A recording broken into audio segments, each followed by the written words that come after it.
నిజమైన జై భీమ్ ఫాలోవర్గా చెప్తున్నాను, అంబేద్కర్ ఫాలోవర్గా చెప్తున్నాను.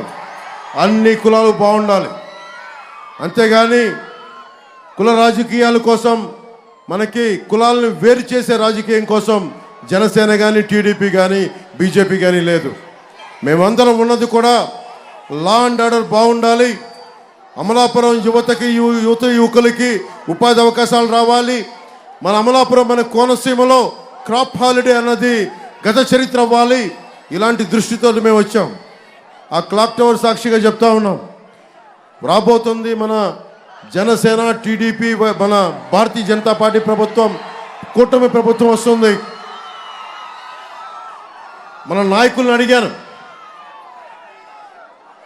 వాళ్ళందరూ జనసేన నుంచి వదిలి వెళ్ళిపోయిన నాయకులకి క్లాక్ టవర్ సెంటర్ నుంచి ఒకటే చెప్తున్నాను, నేను నాయకుల్ని ఎవరిని వదులుకోను, జనసేన నాయకుల్ని గుండెల్లో పెట్టుకుంటాను.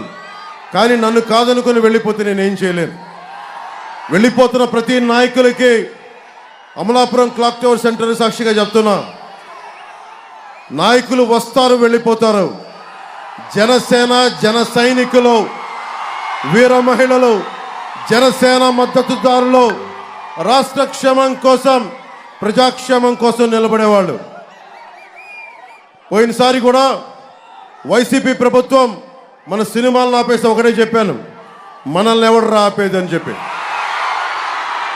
మన కూటమి ప్రభుత్వం రాకుండా ఈరోజు అడుగుతున్నా, మనల్ని ఎవడు ఆపేది? మన కూటమి ప్రభుత్వాన్ని రాకుండా ఎవడ్రా మనల్ని ఆపేది?